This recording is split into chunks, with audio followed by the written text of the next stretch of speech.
Well, howdy fellas. Well, the tomatoes are certainly going strong. We've actually got our first tomato here. I have to go to spot colour on this.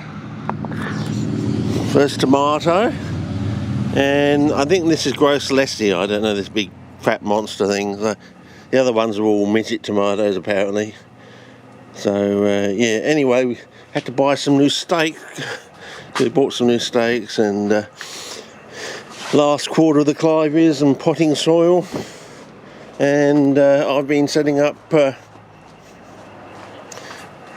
since discovering this little beauty down here.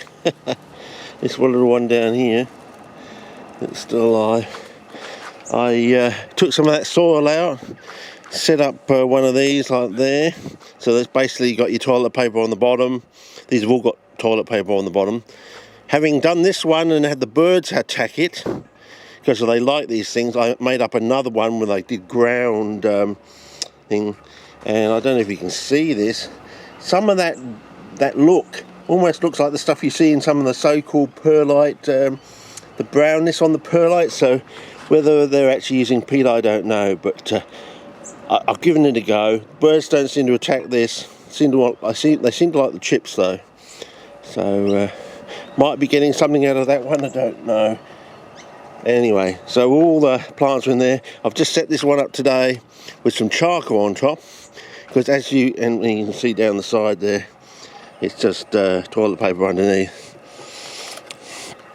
So basically the idea is we're running hopefully a continuous double flush. Basically this idea is instead of putting the stuff on and doing a double flush and maybe getting up to 4 flushes a day to get like 2 centimeters of growth on your Sarracenia, if you have to get up in the middle of the night and go out and do, I have done that in the past. I said we did about 11 years of the double flush to try and work out what was going on. I think now we're getting into what's going on. So there's some, I don't know if you could call it a dynamic equilibrium sort of process. It's not quite dynamic equilibrium, but that'll get you thinking along the lines. So normally fine powdered crushed charcoal, I do it with a grater.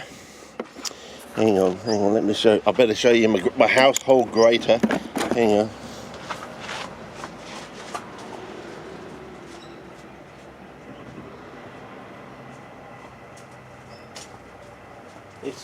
It's not the best. So this is my household grater. So not the best. They're good when they're brand new, but they have a tendency to rust. You see, and you don't want rust. I get the idea. That's the problem. Our plants abhor rust in the soils, I think. So there's all this stuff from that German bloke last century about using copper tools. It was copper metal tools in the soil.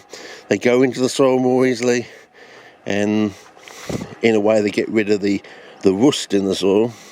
So you might want to look that up. Victor, is it Schauberger or something? Anyway, look him up anyway.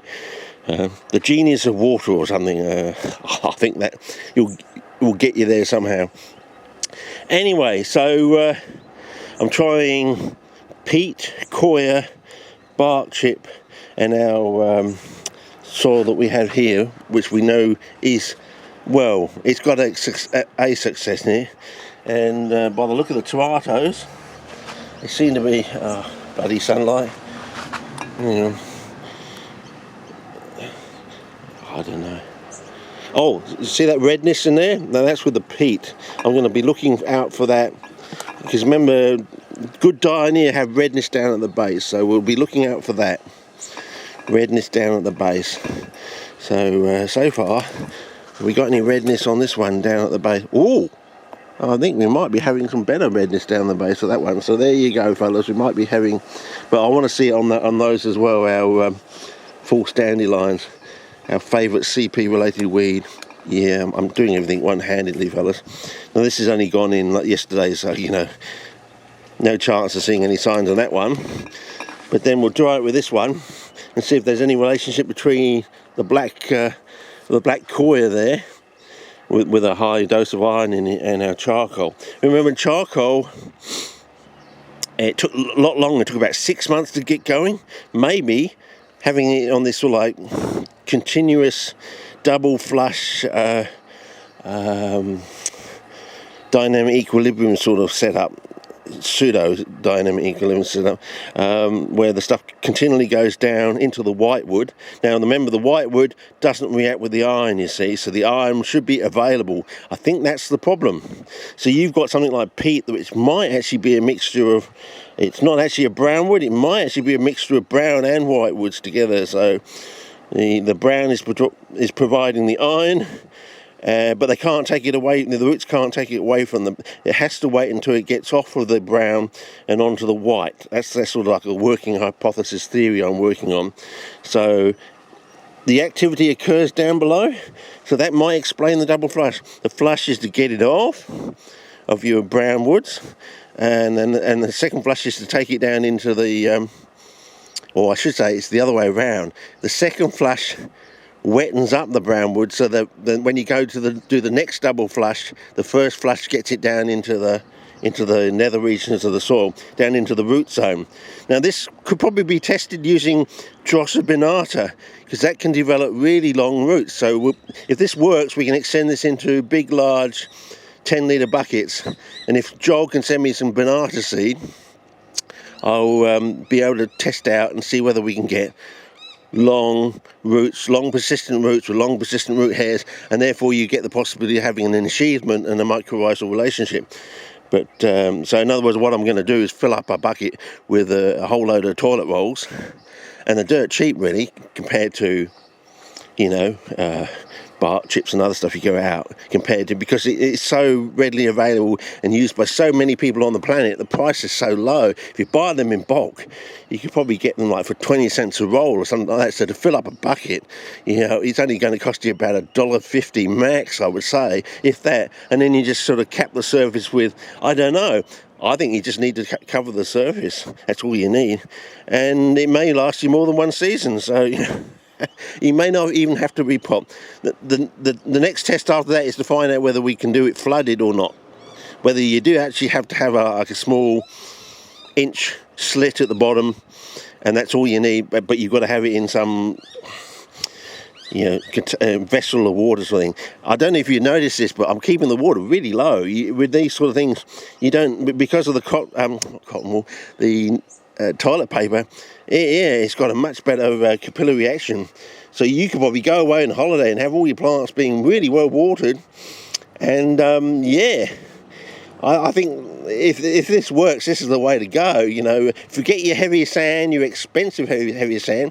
I mean, a bag of sand that does 2 10-litre buckets is around about the $10 price these days, and probably will be more after all this hassle this summer season and we get into the new season go. It might be somewhere between $12 and $15 a bag, the way the world is going. So it's a lot easier to just bung in a whole load of toilet rolls, put a little bit of peat, or whatever turns out to be the best. It might actually be bark chips. I don't really want to grind up the thing. It's probably too dangerous to do it on a regular basis. You get up your nose, you get black lung disease. But with the bark chips, very easy to use this and do that. Very easy, very soft, very easy, very quick. So you can make a lot very quick. So you know, if it's better than peat, more readily available, you can get it for free basically. Just if you've got a pine grove near you, you can get you only need probably 4 or 5 cones to do your whole load of pots. It goes a long way when you grind it. So yeah, if it works, which as I said, I'm starting to get this red colour at the base. If you look at your Venus flytraps in the wild, quite a lot of photographs, the really healthy ones always have this sort of red colour in the centre. And you've probably noticed in some photographs, they almost seem to have a leaf or something hiding the centre of the plant. So that almost as though it randomly fell down off the tree and landed right in the centre of the plant. Yeah, right. I think people are trying to obscure that fact. Because if you go back to those old Donny videos of Cornish Avenue one, about the third one I think it is, when I open up and I start off with his fly traps, most of them have got red centres to the base of the plant. They're all growing out from a nice red centred base petiole sort of thing. Anyway, So in a way, I've got to be thankful for the birds. They made me grind some bloody thing, and I found out how easy, memories of how easy it is to grind when you do it on a small scale. I mean, you could have a machine to do this if you're old or something. You have a little grinder, a little coffee grinder or something. But yeah, anyway, we'll see how this one goes. But I know from past experience, usually charcoal knits together, it's a bit like rust in a way. Have you ever taken steel wool and rusted it? It forms a nice fine powder at first, but between 8 months and over 12 months, it starts to knit together and it forms plates, and it becomes more and more platey over time. So it goes from a powder to sheet plates sort of thing. It almost like a flattened version of vermiculite in a way. Anyway, you might want to test that out. It takes 8 months to over a year to really get you can see it going. You rust your steel wool, it turns into a powder, and slowly over time, through the seasons, it starts plating up and forming these sheet plates and joining together sort of thing. It's almost like it's alive sort of thing. It's alive, number 5. Anyway, that's it for this one, I think. I could show you. There is more to it. My thing down here, starting to go in this one. Oh yeah, and these are starting to seed too. But yeah, it is possible there is more to the story there, but we'll get to those eventually. So there are a few more little bells and whistles you can actually add, and we might be able to get it to go even better. But I said the next stage is to, if this works, to find out which is the best topping, and then to go to 10 litre bucket sort of thing, and germinate some seeds, of course. Got to get some germination of some seed. I mean, that will be the final arbiter of success, is the growth of something like Capensis or something like that. You know, it's a cannon fodder control plant sort of thing. Because remember, the sign of good growth on the Capensis and Dione is the red centre, the reddening of the leaf bases on the Capensis, the reddening of the stipples, and the double, the figure of 8 sort of thing it does with the Capensis, and also with Dione you can do it as well if you observe it, and also Drosera regia can do it as well. So look out for that for Drosera regia. But I think this might be the future if it works. A lot easier to set up. You use much less water. It's more efficient. Yeah, and you haven't got all that heavy sand which has the possibilities of contaminants. Your toilet roll is already processed, and it's not processed at your expense, it's processed at the consumer's expense. So, you know, the price is very low on a toilet roll. So, yeah, you don't need much. So, I'm surmising it might take 8 toilet rolls to do a 10 litre bucket by eye, sort of mental eye sort of thing. Like 4 toilet rolls will do a 2 toilet rolls will do a 2.4 litre milk bottle, and of course we know that 4 of those fit into a 10 litre bucket basically. So yeah, it might take 8 toilet rolls. Might be able to do it for less, I don't know, maybe 7, I don't know. Well, we'll find out. You might have to do it for more, it might take 9. But anyway, so we'll see how we go. But and then the test run will be having 2 buckets, one sealed and one not sealed, and see how we go. Because it would be nice to have a sealed bucket if we could get away with a sealed bucket, because that in this country and places like South Africa, well, not necessarily South America, but where, you know, water is a scarce commodity here, driest state on the driest continent on the planet, so I think you don't really want to use as little water as possible, but be most efficient with it, sort of thing. So the old toilet, the old TP toilet paper, the Indian TP, the Indian toilet paper. TP, I know. You got me waxing lyrical, fellas. Anyway.